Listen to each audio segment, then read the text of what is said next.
नमस्कार, मैं हूं अशोक पांडे और आप देख रहे हैं निर्भय नगरी। निर्भय नगरी में आपका स्वागत है। दोस्तों, कलवा मुमरा विधानसभा क्षेत्र से राष्ट्रवादी अजीत पवार गुट के नेता नजीब मुल्ला को मिला टिकट। राष्ट्रवादी अजीत पवार गुट के सोनाजी नगर ऑफिस के सामने कार्यकर्ताओं द्वारा की गई भारी आतिशबाजी, ढोल ताशे पर थिरके कार्यकर्ता और नेता। इस अवसर पर राष्ट्रवादी अजीत पवार गुट के कलवा मुमरा विधानसभा अध्यक्ष जफर नोमानी ने क्या कुछ कहा, जानते हैं इस वीडियो के माध्यम से।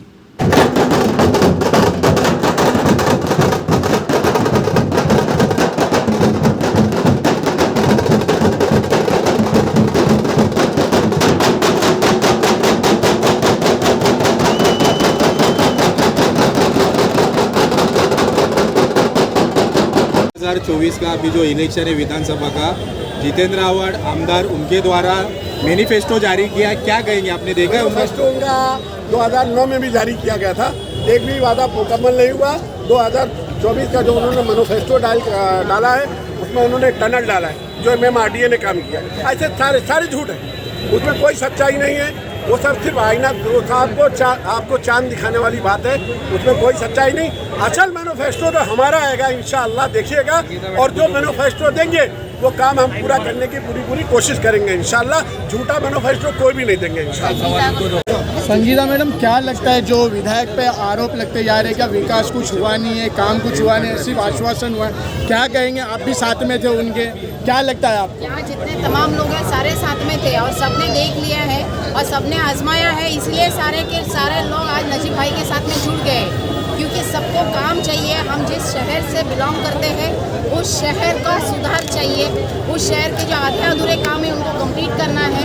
तो हमको नजीब भाई जैसी जो दूरदृष्टि है और उनका जो एक्सपीरियंस है हमारे TMC का, तो ऐसा शख्स हमको चाहिए, इसलिए हम सारे के सारे लोग नजीब भाई से जुड़ गए। मैडम, सूत्रों से माहिती मिली कि आप वापस जितेंद्र आव्हाड से मिलने वाले हैं। क्या आप वापस जितेंद्र आव्हाड को ज्वाइन करने वाले, ऐसा सूत्रों के हमारे जानकारी मिली। सूत्रों के आधार से मिली है, आप नहीं थे क्या वहाँ पर? नहीं, हमको जब मालूम पड़ा है। आपको पता चला? रूमर्स। थैंक यू रूमर्स, मुझे भी पता चला आपके जरिए, थैंक यू वेरी मच। हमारी कुछ तो ताकत थी, जब हम वहाँ थे तो पता नहीं था कि हमारी कुछ ताकत है। यहाँ आने के बाद हमको भी पता चल रहा है कि हमारी कोई अहमियत थी। हम अपने को लीडर नहीं कहते, लेकिन हम कार्यकर्ता थे, हम ज़मीनी कार्यकर्ता थे, हम लोगों के काम करते थे, लोगों के बीच में थे, लेकिन हमको हर बार दबाया जाता था, हर बार दबाया जाता था। हमको अगर हम कोई सभा लेना चाहते थे तो उसमें भी आके हमारे बारे में गलत सलत बोला जाता था, और इसलिए आज हम खुल के सामने आए हैं और हम चाहते हैं कि हम इस चीज़ को नज़र में रखें और अपने शहर को आज़ाद करें और अपने शहर में इस तरह का MLA, और ये मौका दोबारा नहीं मिलने वाला है, इस मौका का फ़ायदा उठाइए। आज हमारे कुछ उस तरफ के जो कार्यकर्ता है वो वहाँ कलवा साइड में जहाँ हिंदू बस्ती है वहाँ जाके प्रचार करते हैं कि नजीब मुल्ला मुस्लिम है, आप मुसलमान को वोट मत करिए, और यहाँ पर आके हम पे तहमत लगाते हैं कि हम BJP का सपोर्ट कर रहे हैं। But it's not like that. Public आप सब जान चुकी है, पब्लिक का जो रुझान है वो बदल चुका है और पब्लिक बहुत सुधने हो चुकी है, और इसीलिए इंशाअल्लाह नजीब भाई की जीत ये पक्की है। And wish you all the congratulation, wish you good luck to the Najeeb भाई। Thank you very much. Madam, Jasbir का आना, मेराज खान का आना और वापस से फिर से पलट के वहीं पे जाना, क्या था? आपके पार्टी में उन लोगों को जगह ठीक से नहीं दी गई थी क्या?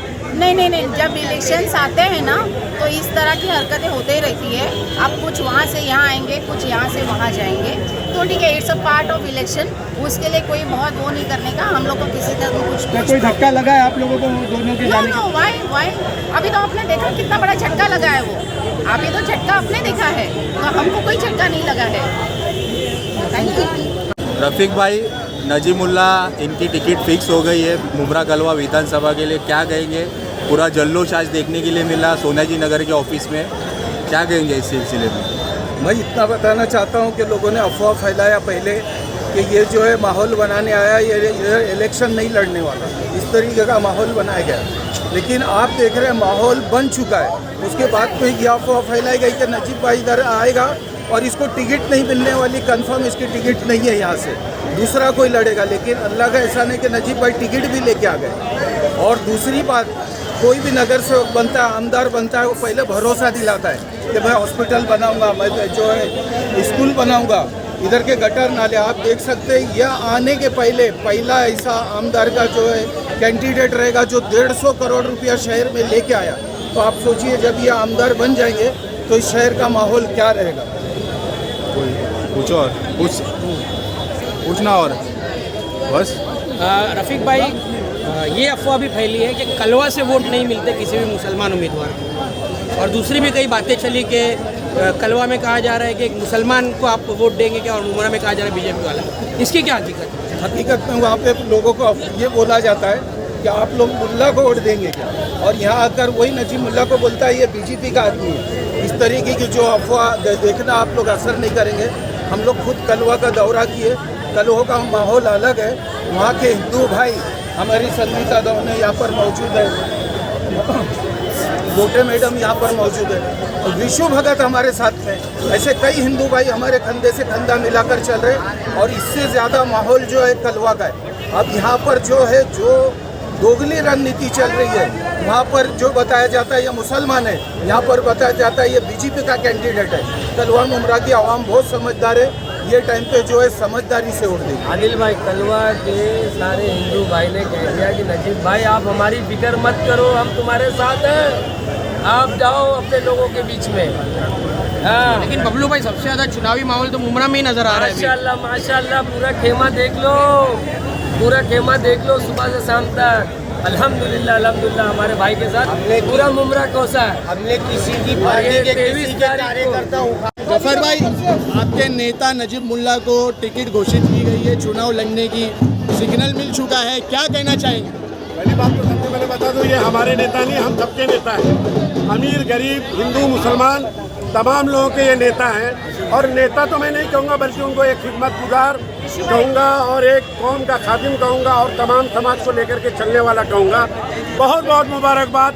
बहुत ही बातें उड़ाई गई नजीब भाई के बारे में कि उनका टिकट कट गया है, उनको टिकट नहीं मिलेगा।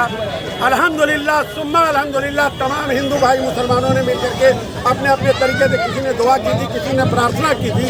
अल्हम्दुलिल्लाह आज हम सबके सेकुलर लीडर जनाब अजीत दादा पवार साहब ने नजीब मुल्ला साहब को राष्ट्रवादी पार्टी जिनकी निशानी घड़ी है उसका AB फॉर्म दे दिया है। मैं इसके लिए जितना अल्लाह ताला का शुक्रिया अदा करूं मेरे पास अल्फाज नहीं है। नजीब भाई आगे बढ़ो, हम तुम्हारे साथ हैं। आपकी टीम की आगे की रणनीति क्या रहेगी, चुनाव प्रचार किस तरीके से रहेगा? अल्हम्दुलिल्लाह देखिए, हमारी कोई रणनीति सब तय है। हम आवाम के बीच जाएंगे। आवाम को जो लोग गुमराह कर रहे हैं कि ये लोग किसी पार्टी के साथ में हैं, तो हम साफ साफ लफ्ज़ों में कहना चाहते हैं कि हमारी जो अलाइंस है, हमारा जो अलाइंस था वो काम के बेस पे था, विकास के बेस पे था। हमारी जो जहनीत है, हमारी जो पार्टी की विचारधारा है वो अलग है, उनकी विचारधारा अलग है। अजीत दादा पवार ने हमेशा कहा है कि मैं माइनॉरिटीज़ के ऊपर, माइनॉरिटीज़ का चाहे वो माइनॉरिटी मुस्लिम हो, चाहे दलित समाज हो, चाहे कोई अदर समाज हो, मैं किसी पर जुल्म और ज्यादती नहीं होने दूंगा। उसकी वजह एक मैं करंट में बता दूं कि जब विशालगढ़ में कांग्रेस के MLA ने वहाँ की दरगाह तोड़ने के लिए लेटर दिया तो अजीत दादा ने पहुँच करके जब वहाँ पर दंगा हुआ, लोगों ने दंगा भड़काने की कोशिश की, अजीत दादा पवार उन लोगों से जाकर के मिले, उनकी मदद की और दरगाह पर जाकर के वहाँ की ज़ियारत की, वहाँ के गरीब गुरबाओं से मिले। मैं नजीब भाई के लिए एक ही बात कहूँगा कि नजीब भाई मुमरा कोसा की आवाम, एक बात कान खोल करके आप लोग सुन लो अच्छे तरीके से कि अगर अब की बार आपने चूक की तो आपको ये बेहतरीन मौका आपके हाथ से निकल जाएगा।